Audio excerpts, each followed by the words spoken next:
दोस्तों, यदि आपको लगता है कि आप जो बनना चाहते हैं वो नहीं बन पाए और इसके कारण घनघोर निराशा ने आपको घेर लिया है, किसी काम में आपका मन नहीं लगता है,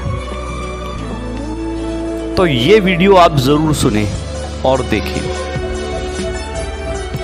मैंने कई बार लोगों को देखा है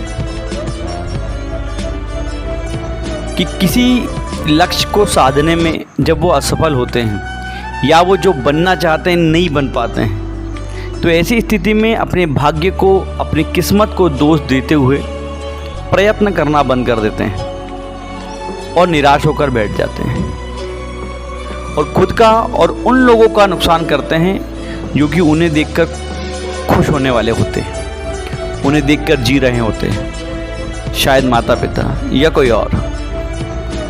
अब ऐसी स्थिति में ध्यान ये रखना होता है कि जो हम बनना चाह रहे हैं अगर नहीं बन पाए तो हमें प्रयत्न बंद नहीं करना है।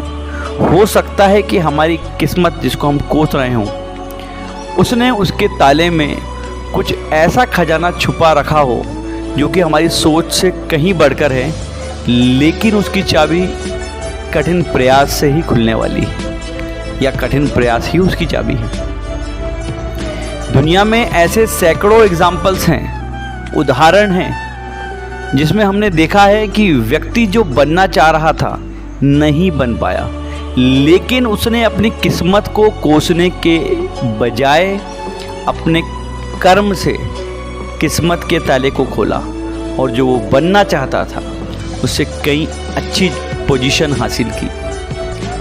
उदाहरण के लिए हम डॉक्टर अब्दुल कलाम जी का जीवन व्यक्तित्व देखें या जीवन चरित्र देखें, जीवन वृत्तांत देखें, आपको जानकर हैरानी होगी कि वे शुरुआत में एक एयरफोर्स पायलट बनना चाहते थे और इसके लिए इंटरव्यू देने भी गए, लेकिन जब इसमें असफलता उनके हाथ लगी तो कुछ समय के लिए निराश भी हुए।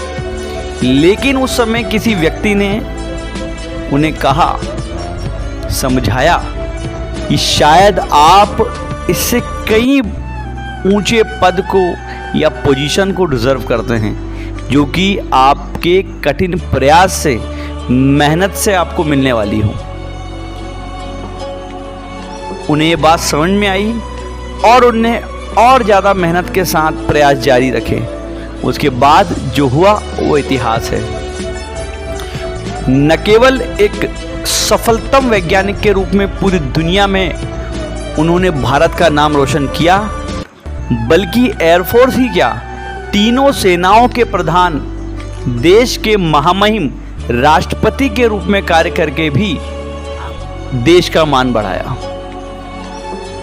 ये एग्जाम्पल इस बात को साबित करने के लिए काफ़ी है कि हमें किस्मत को ना कोसकर कर्मों की रफ्तार बढ़ानी चाहिए। दूसरे एग्जाम्पल में हम श्री सचिन तेंदुलकर जी की बात करते हैं। शायद आप में से कुछ लोग ही जानते हों कि वे शुरुआत में एक फास्ट बॉलर, तेज गेंदबाज बनना चाहते थे, लेकिन उनके छोटे कद के कारण ये बात संभव होती नजर नहीं आ रही थी। लेकिन उन्होंने भी इस कमजोरी को अपने ऊपर हावी नहीं होने दिया और कुछ अलग करने की चाह में एक बैट्समैन के रूप में नई पारी की शुरुआत की। और उसके बाद इस छोटे कद के बल्लेबाज ने कितने बड़े कारनामे किए हैं, विश्व पटल पर अपने नाम को किस ऊंचाई तक लेके गए हैं, वो सर्वविदित है। इनका नाम सुनते ही हमारे मन में क्रिकेट का भगवान, मास्टर ब्लास्टर, सबसे सफलतम बल्लेबाज, ऐसी छवि आती है। तो ये सब संभव हो पाया है उनके विल पावर और कठिन प्रयास से। तो अंत में इतना ही कहना चाहूँगा कि आप किस्मत को कोसना छोड़ें और कठिन प्रयास जारी रखें। किसी ने बड़ा सुंदर और बहुत खूब कहा है कि बिना मेहनत के हासिल तख्ते ताज नहीं होते और ढूंढ लेते हैं अंधेरों में भी मंजिल, जुगनू किसी रोशनी के मोहताज नहीं होते। तो इसी उम्मीद के साथ कि आप अपने प्रयास जारी रखेंगे, किस्मत के ताले को मेहनत की कुंजी से खोलेंगे, आगे बढ़ेंगे। जय हिंद, जय भारत।